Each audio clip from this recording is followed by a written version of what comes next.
Hello and welcome to the End Times TCG, and I'm sharing with you a bit of the process right now.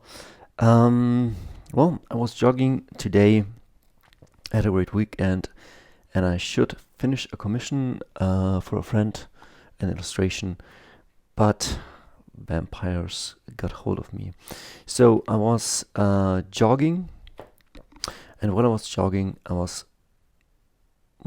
End Times TCG pops into my head from time to time, and was thinking about the documentary, the Near Dark documentary right here, and where they talk about the movie. If you're not have seen it, yeah, it's pretty much like this.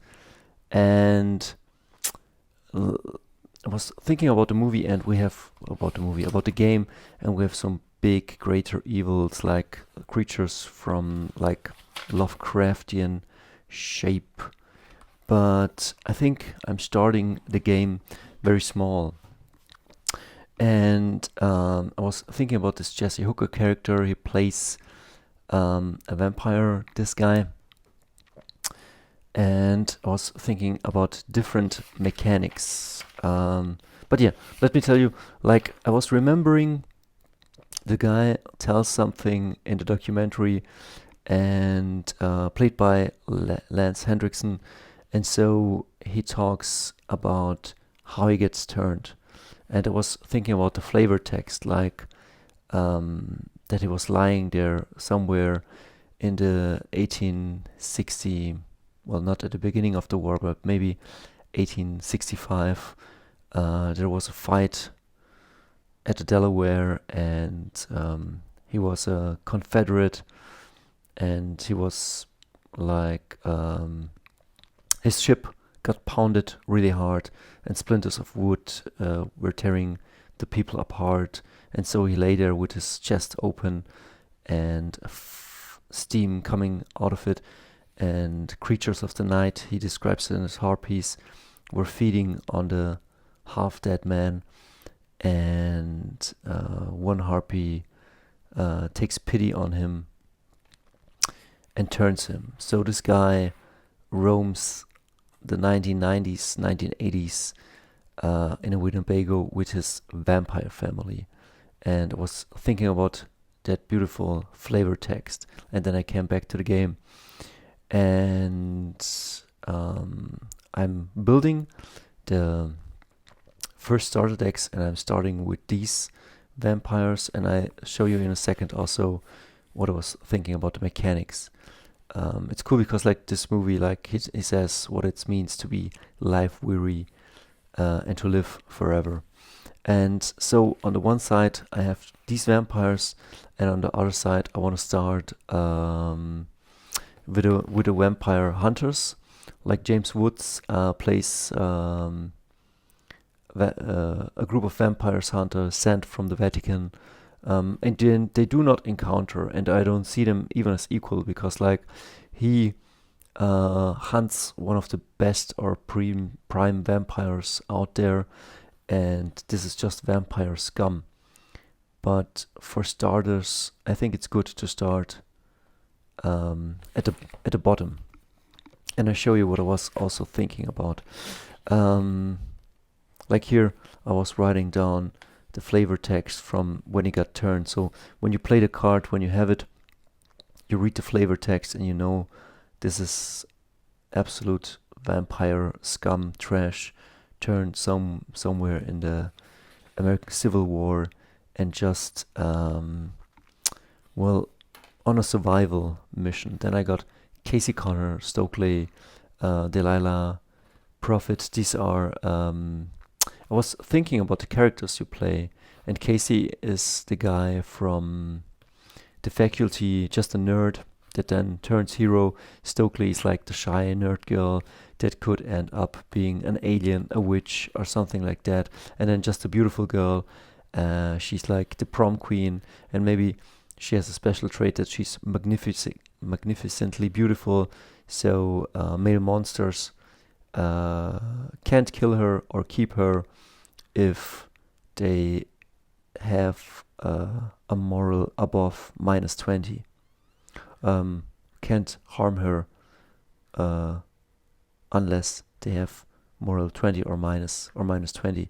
And here we're getting into some of the mechanics, because like I was then my first season or like first pack of the game will come, Evil Comes to Sunnytown, and the first vampires I want to present are nomadic vampires. It's like a wolf pack.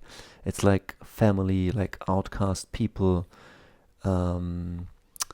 living in darkness, and poor fallen outcasts, and they are kind of revenge to society, a revenge to God. That's what I want the feeling of these vampires to be.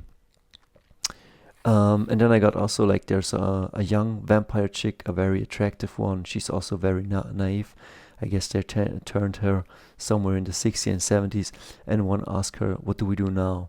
"Anything we want to the end of time." Like very beautiful. Like I think that the flavor of the game is equally important as the mechanics, and everything in unison will produce a beautiful game. And also this Jesse Hooker type also speaks somewhere like he would enter a Greyhound bus and tell everybody, "Look, nobody's getting off this bus alive," and then just have a laugh. Like that's how despicable this character is. Then I was also thinking, should the game have a day and night cycle, which makes the game complicated, but could be something very intriguing. And so I was thinking, so let's have this Jesse Hooker type. Let's have above here like the point cost of this card. I'm thinking very much like a tabletop game. Here maybe his casting cost, or maybe strength, dexterity, and intelligence will go up here. His focus points, which are like colorless resources he can allocate. I have to see then here's his life, his attack power, and he definitely has claws and life, and he should have more life than a normal human and more attack power than a normal human. So his point cost or casting costs are higher. I have not figured that out yet.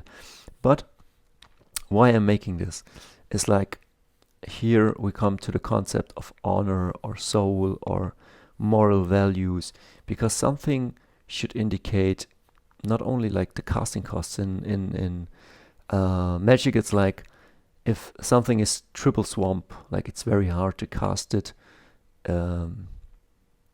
in any other deck than a mono black, or maybe there are some mechanics you can put that card into game, but really shows how dark, how black that card is and where its moral code lays. And something like that I want to also in this game, because I don't want you to play a Jesse Hooker and alongside a beautiful angel.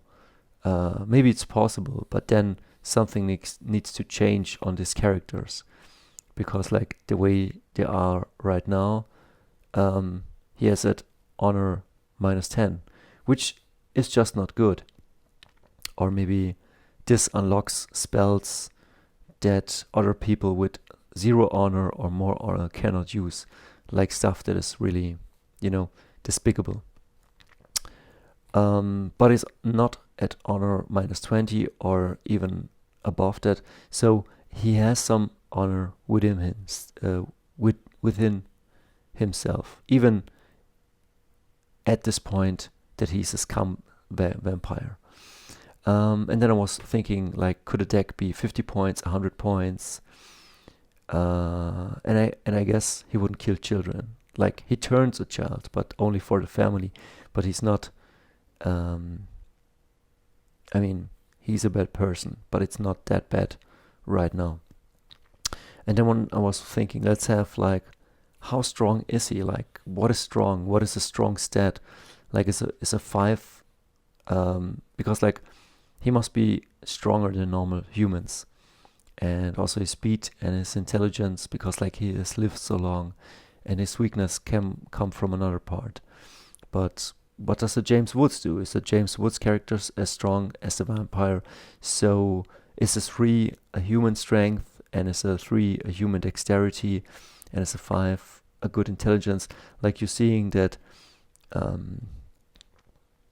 somewhere I need to find stats. And also, if the James Woods characters, which is like a normal trained human, like at 15, like how much health does Jesse Hooker have?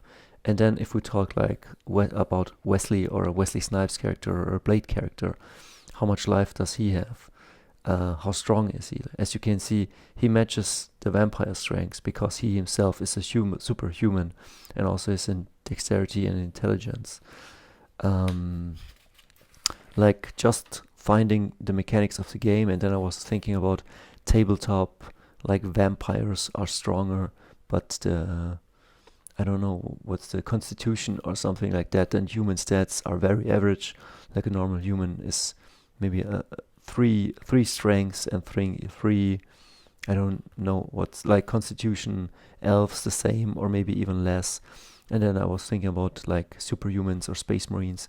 They have strength and toughness 4, and werewolf also. And then I was thinking, okay, but if you get higher stats, you need also to have an increased cost, and it's either the casting cost or the point cost. Maybe the casting is not the problem. Maybe you pay upfront in your deck. Like just thinking about it, and then like what's the honor of this werewolf? Maybe if the werewolf is just a normal werewolf, like a human who doesn't know who he is, maybe it's at 0. But maybe if it's a werewolf from a certain tribe, like in Rage, maybe this guy has some honor, and also he needs to have like some higher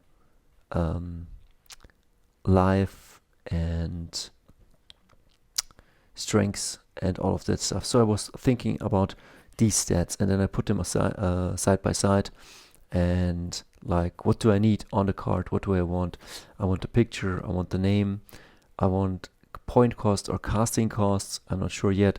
I want this focus to be here, so you cannot go mana screwed. Like your character, your leader maybe, will be able to give some of his resources to summon or bring things into the game, and then you will also have like a resource pile. So you will stockpile your resources, but you will never be screwed, because like this guy always has a certain focus. Like you have focus, energy, you wake up, you have energy, you can do stuff, like you can, you know what I mean? So it comes intrinsically with this, and then ideally I want 3 basic abilities and 1 ultimate, and then you flip him. And I was also thinking, where do I put the honor? Like here's the focus, here's the honor, here's the attack value, here's the life value. As you can see, this vampire needs to have a bit more life, or if he has an equal life, like maybe he's immune to bullets or something like this. I come up with this later. And then if I have like a nerd, a Casey character, a normal human being, what's his cost? And then I was putting down like cards that are called day, night, full moon, maybe some events that people can play that are meaningful, or maybe we can have a day and night cycle. And I was also thinking, like, what if you begin with your starting hero, and like in Rage it's called Renown, and here maybe it's the point cost. Like these two are equals. But what if you put down your Jesse Hooker vampire guy, and I put down my Casey as a starting hero? Like, do you have a starting hero, or do you just like draw 7 cards and then start playing things? But I'm thinking from, you have an original, like you have a point of view, you are this character and you play from this point of character. This is so, but what if my point costs are 5 and Jesse Hooker has a point cost of 13? Do I then calculate the difference and get that in card draws, which is definitely too powerful? Or do I get focus, which could be colorless mana, but it can also be not so good? Or if they're equal, nothing happens, and the one who has less points gets to decide, draw 2 cards or get 2 focus. Like maybe something like that. But what happens then when I put down a character that costs 1 point and you put down a character that costs 100 point? I don't know, like you can bring this to the very extreme then, like this focus, 2 focus or 2 card like doesn't play a difference. But I don't want to. I am thinking very complex right now, but in the end, I want it to be as simple as it can be. Yeah. So far, this is what I wanted to share with you, and yeah, have a nice day. See ya.